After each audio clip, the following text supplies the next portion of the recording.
か初めオープン初日に絶対いっぱい売れると思ったんですよ。やってる人他にいないから絶対いっぱい売れると思って自信満々だったんですけどまさか全然売れなくて、逃げないいっぱいいろんなことがあるけどやっぱりお客さんいるからやっていこうと思いました。すいません。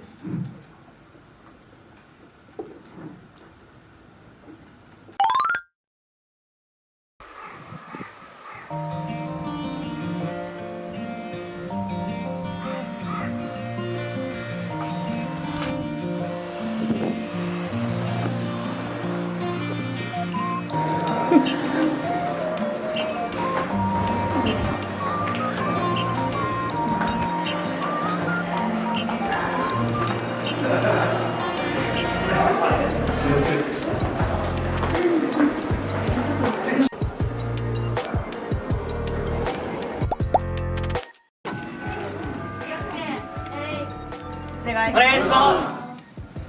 す。はい、お願いします。はい、それじゃあね、授業始めたいと思います。今日は、ザッツライスの、東さんに来ていただいて、講演と、話をねしていただこうと思っています。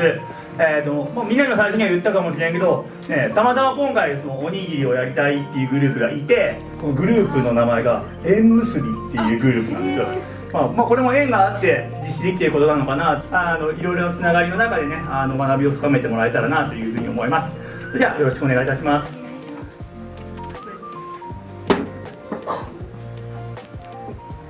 こんにちは、リアカー屋台から起業したザッツライスの東加穂です。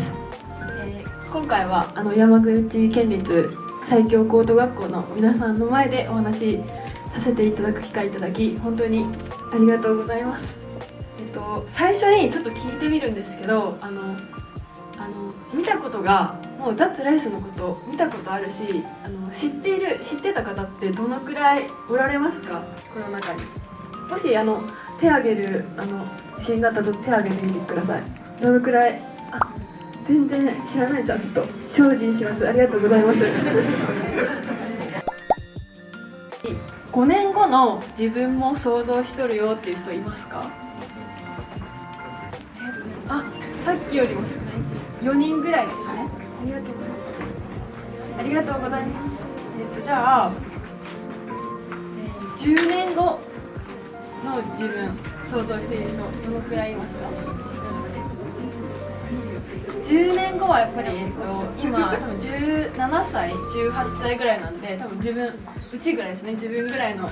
年だと思うんですけど多分さすがに10年後となったらあんまり多分想像してる方は少ないと思います。次ですね、来週の自分すらちょっとわからんみたいな人ってどのくらいいますか？正直にもしありがとうございます。4人6人ぐらいもっといますね。ありがとうございます。正直な感想ありがとうございます。私は正直ここでした。来週の自分すらわからないし、皆さんはなんかもう起業とかをやりたいっていうのが多分元からあると思うんですけど、もうそんなこともなくて何かになりたいっていう気持ちも全くなかったです。でなので社長っていうのは誰でも名乗れる、っていうことなんですけど、起業するっていうことは、全ての責任を自分が背負うっていうことなので、例えば取引先さんへの取引のお支払いだったりとか、あとスタッフを雇ったらスタッフさんに、払わないといけないかったりとか、給料ですね。あとは、トラブルへの対応も自分で全部背負わないといけないです。私もちょっとまだ実は1年ちょっとなので、おむすびリアカーを始めて2024年の3月30日にオープンしたので、まだこの責任の重さは奮闘しながら頑張っている途中なので、これからも頑張りたいと思います。次ですね、計画の話なんですけど、ちょっと私も全然計画性が全く今までなかったので、リヤカーの握りをやってちょっとずつ考えるようにはなったんですけど、もう皆さん高校生ぐらいの時は本当何にも考えてなくて、今やっとちょっとずつ考えるようになった、話をちょっと今からしたいと思います。みんなも大学受験の進路があるから毎日の勉強に意味が出てきていると思います。なので羅針盤なしに大街道大海原、ごめんなさい、大海原で出るようなもので目標が、すみません、ちょっと漢字が読めなくて、目標がなければどこに向かって進めるかもちょっと分からなくなってしまいます。なんでぜひ皆さんも未来の地図を書いてみてください。キッチンでもいいし、それだけを作るならできるかもしれない、一人でできるかもしれないと思ってやってみようって思ったのが思いついたことでした。で、おじいちゃんが実は大工さんで昔ながら器用な人、職人気質で相談をこの話をしたらリヤカーは作ってやるって言ってくれたんですね。作るって言ってくれて、リヤカーは OK、 あとはわらび餅を作るキッチンが必要なので、キッチンも普通に借りたら5、600万ぐらいは飛んでしまうのでやばいと思った時に、できることがホームビズキッチンというサービス、こちらを利用することが、でわらび餅ができるということで借りることにしました。ここは初期費用さえ払ったら、営業開始できる設備が整っている共同キッチンみたいなものですね。私以外にもたくさんいるんですけど、パティシエさんとかオムライス屋さんとかで、おじいちゃんもリヤカー作ってくれたし、キッチンも OK となった時に、次に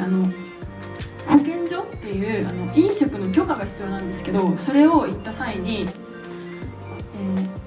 まさかこれじゃあ許可が出ませんねと言われてしまいました。っていうのがわらび餅は昔取った許可で多分OK、 福岡だし、ちょっと許可の出し方が広島とは違うみたいで、広島の保健所に行くと、わらび餅は許可ができます、出せませんって言われたんですね。でその後も、保健所の人とじゃあこれならいいんですか、これならいいんですかってすごい言い合って決まったのが、結局おにぎりでした。パッケージングされて袋でもう売ってるものだったらいいよっていうことで、おむすびなら大丈夫ですよって言われて、もうおむすびとしてやっていこうっていう話になりました。やっぱり地域によって条例法律っていうのは何かちょっと違ってきてて、広島ですぐ許可がやっぱり出なかったみたいです。ちょっとずっと話しすぎたんで、ちょっと時間稼ぎにちょっとクイズをまた質問してみようと思います。もしよかったら協力していただいたら嬉しいです。ちょっとすごいみんな話をみんな聞くだけかと思いきやメモも取る、ちょっと今びっくりしてすごいですね。ありがとうございます。ちょっと質問したいんですけどいいですか？ありがとうございます。努力って絶対に報われるって思う人、必ず報われるって思う人って、どのくらいいるか。私この仕事をしていて努力したら報われるって本当なのって私自身も疑問だったし、よく聞かれることなんですけど、皆さんどう思います？努力は絶対報われるって思う人ってどのくらいいらっしゃいますか？1、2、3、4人ぐらいですね。ありがとうございます。4人ぐらい。じゃあ努力しても報われないこともあるんじゃないかなって思う人どのくらいいらっしゃいます？ありがとうございます。すごい。すごい。ありがとうございます。私も高校生の時は努力したら絶対にちょっと報われると思ってたので、ちょっと今回報われないこともあるっていう方が格段に多かったんで手を挙げる子がすごいなって思いました。すごい。これも私もちょっと努力した人は報われるって思ってたんですけど、これも父から言われてたんですけど、努力したら必ず報われるとは限らない。でも今成功している人とかは絶対に努力はしているって、もしなんかそれが報われてないんだったら正しい努力をしてないだけって言われたんですね。で私は正直ショックでただ努力したら絶対報われるって信じてたんで、正直ショックだったんですけど、確かに考えてみたら、むやみに変な努力しても報われないし、サッカー上手くなりたいのに野球の努力練習してもダメだし、国語の成績上げたいのに数学の勉強してもダメだし、だから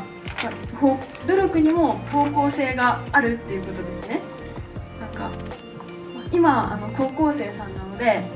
努力っていうのはやっぱり大学に行くこととか目の前に、あとは会社に、お仕事でこの仕事に就きたいっていうふうに努力されることだと思うんですけど、社会に出たらこの方向が見えなくなることも、今情報社会でいろんな情報があるので、流されたりその情報に、あと何が正解か分からなくなったりすることも多分あると思います。でも私も今学生じゃないから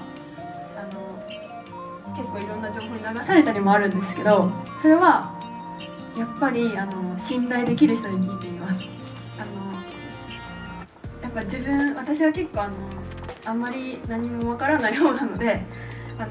信頼できる人に、わからないことはもう全然恥ずかしいことじゃなくて、誰かに聞ける力とか、あとは素直に学ぼうとする姿勢はとってもかっこいいし、絶対に自分の人生を支えてくれるものだと思います。私もさっき言ったホームイズキッチンに入ったんですけど、やっぱりさっき言ったパティシエさんとかいるし、今もう独立してお店を持ってる人もいるんですけど、ホームイズキッチンを借りてでお店をやってる、私みたいに小さく始めて大きくやる方だったりとか、入った時にすごい努力されてる方がいて、で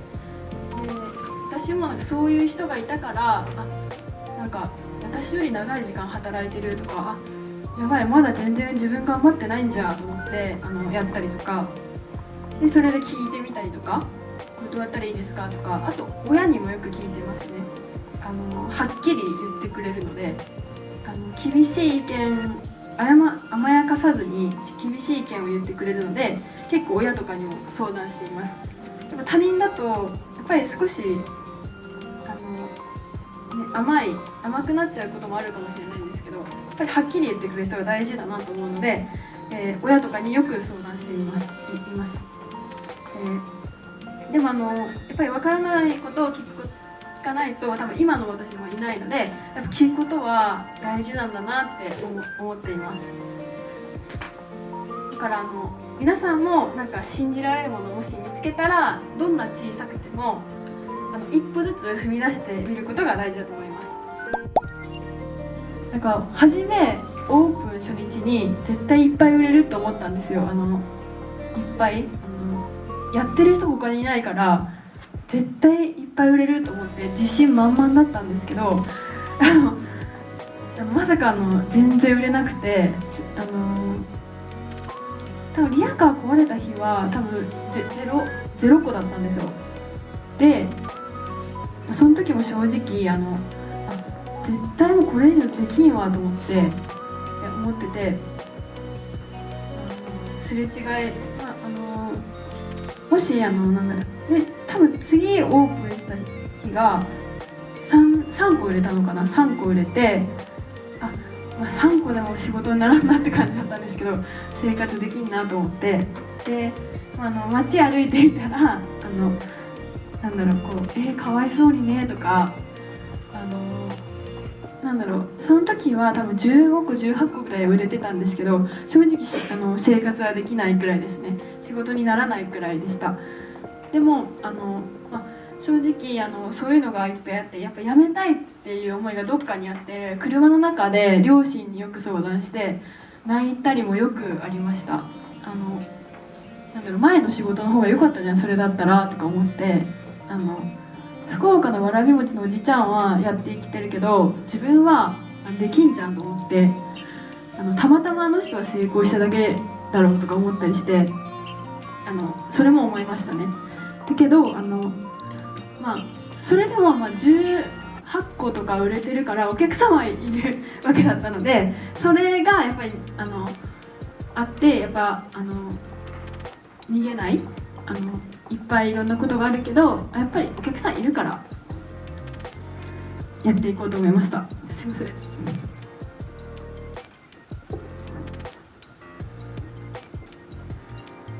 もし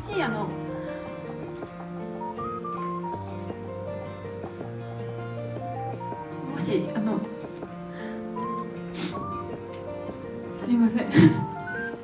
もしねその時に逃げていたら多分今皆さんの前で話すこともなかったので、やっぱり続けてよかったなっていうのはあります。でやっぱり初期のお客様は今のお客様もめちゃくちゃ大事で、やっぱり全然有名じゃない頃から買ってくれてた今のお客様も大事、同じように大事で、全然有名じゃないのに頑張ってねって言ってくれるお客様がその時いたので、やっぱり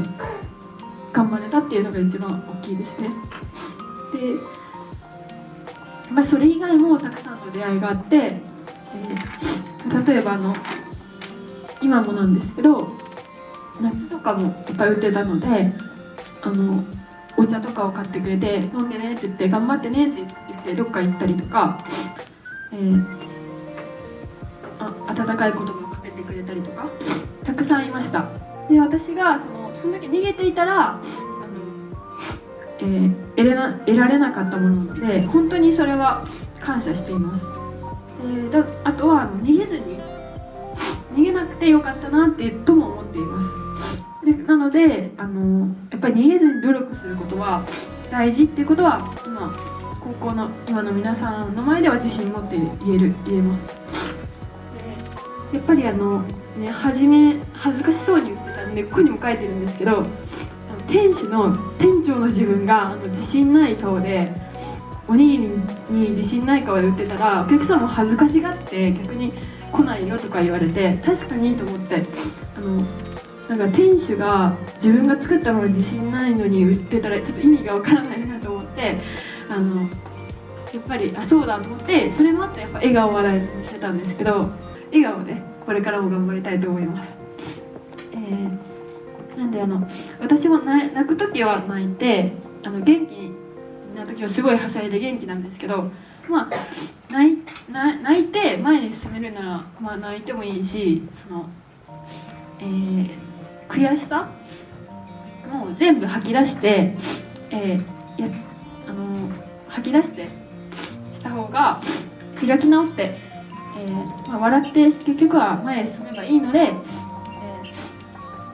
ってことに私は今思いながら親に愚痴を言いながらとかもありますし、それなりにはもうお客さんの前では笑顔でとか思って前へ進んでいます。私もおにぎりホームズキッチンっていうキッチンを借りて、一番私がちょっとキッチンつくのが早いんですけど地道におにぎりを作ってて誰も他にはいないので誰も頑張り見てくれてないと思ったんですけど、やっぱり見てくれてる人って絶対にいて、誰も近くにはいないけどやっぱり頑張ってくれてるのを見てくれるのって伝わるし見てくれているので、絶対にそこは信じて頑張った方がいいなって今思ってます。なんで今もやっぱ一部の人には分かってもないっていうのはあるんですけど分かってくれる人の方が多いので、その人を大事にしてやっぱり頑張るのが一番だなって思ってます。私も今はとってもリヤカー楽しくしてているんですけど、やっぱりまたいいことばっかりじゃなくて、今すごいどんどんお店としても成り立ってきてるっていう段階で、今休業してるんですけど、リアカー脱ライスを。これっていうのがみんな多分ニュースで先ほど先生も言ったんで分かるかもしれないんですけど、米騒動、お米がなんか3倍5倍ぐらいか高騰してて、であと私がさっき言ってなかった SNS の予想もしなかった SNS の人気によって売り上げがとても上がったことで米が底を尽きてしまったんですね。皆さん多分さっき全然脱ライス知らない方ばっかりだったのでちょっと知らないかもしれないんですけど、うどんサワー広島赤山さんで飲食店を取り上げる人なんですけど、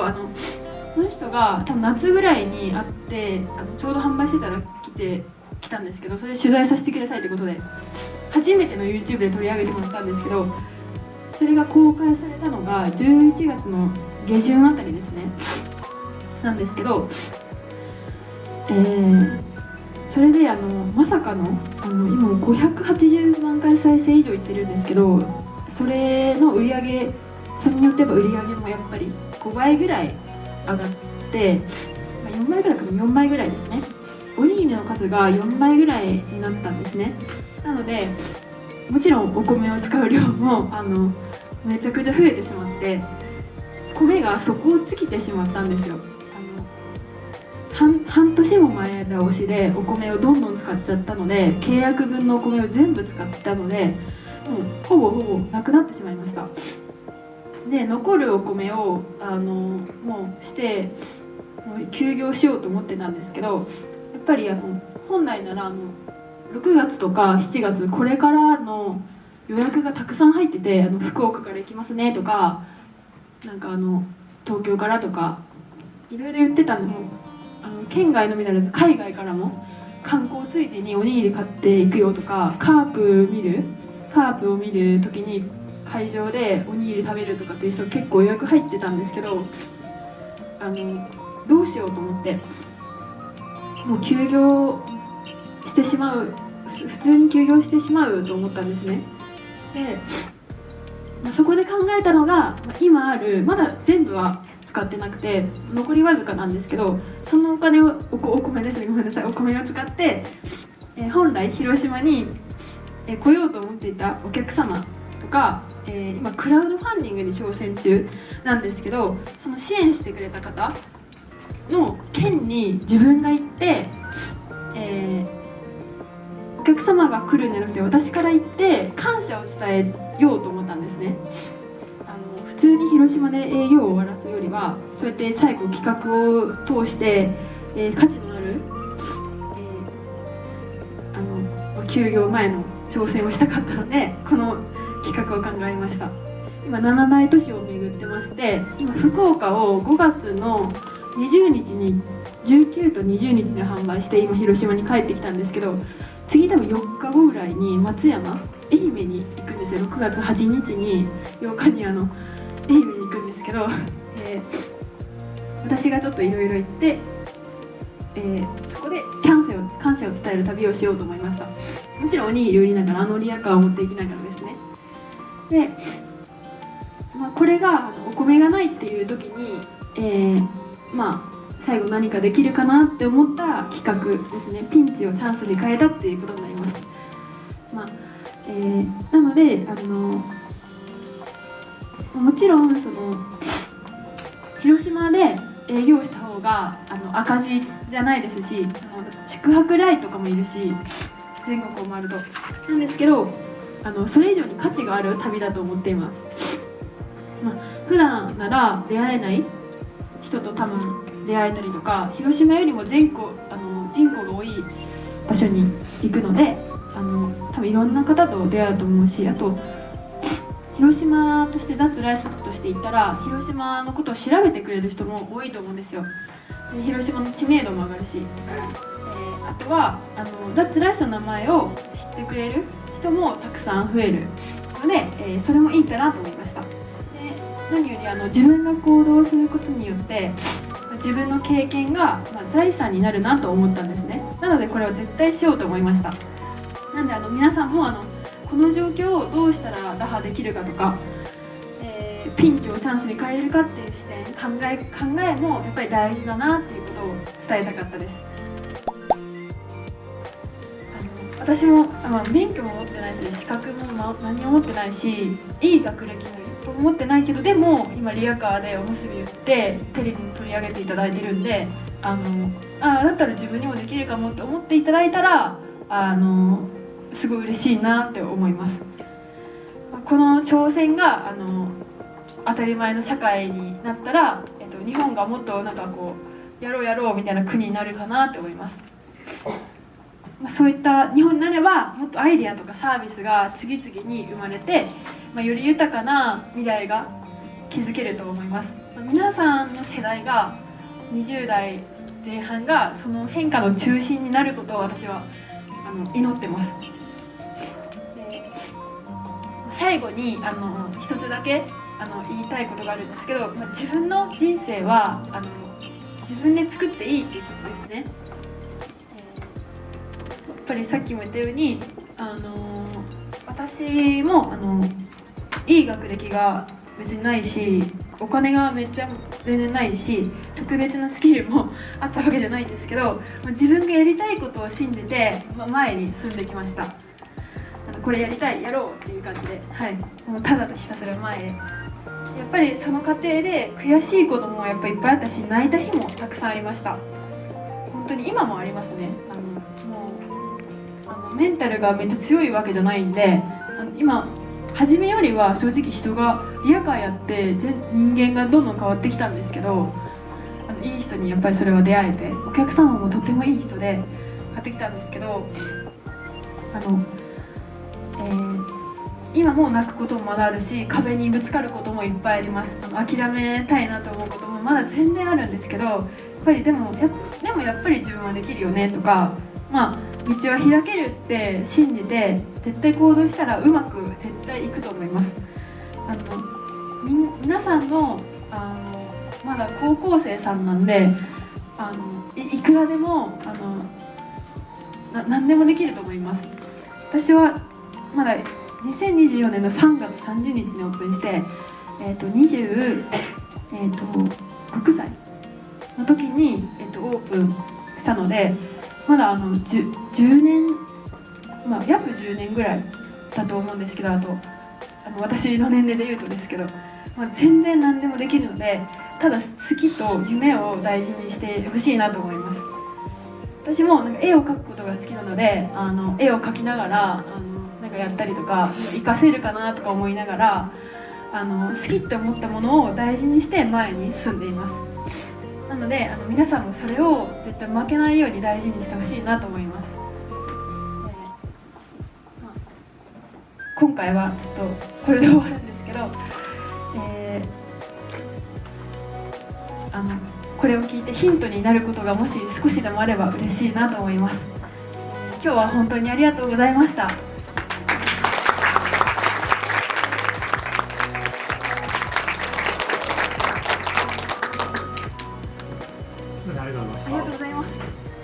さっきもね話があったんやけど、やっぱ縁ってすごく大事だし、人と人とのつながりなのかなと思っていて、東さん実はむちゃくちゃ絵がうまいんでね、見てるんですけどむちゃくちゃ絵がうまくて、さっきも言われたじゃん、今 AI が絵を作ったりとかっていうのはできるんだけど、あえて自分の手で多分描かれてる。多分この絵も多分自分で描かれてるんですね。やっぱなんていうの、スマホ見たりとかタブレット見たりとかっていうだけではなくて、実際に人と関わる中で初めて分かることがあると思うね。例えば今これがオンラインで Zoom で会議をして見てもらったところと、多分今日もちょっと涙ぐまれてたけど、思いがあるから多分そういうねこう言葉になるだろうしっていうところもあると思うよ。それはやっぱりみんなにとってもすごくプラスじゃないかなと思っています。学びだと思うよね。で今回こうやって来ていただいた理由の一つとしてはさっきも言ったテレビのこともあるし、お店を持ちたいっていうふうに言われてたので、例えばじゃあみんなと一緒に何かをしたらきっといい宣伝になるんじゃないかな。でいろんな人にみんながさ告知していったら、こんなことやってる人がいるんだって言ったらこういろんなところで広がっていくじゃん。やっぱ人と人とのつながりと縁だと思うので、実際にいろいろやりながらちょっと活動ができると面白いかなというふうに思っています。もう一度ちょっと拍手をしてもらってお礼を伝えましょう。はい、じゃあもう一回拍手。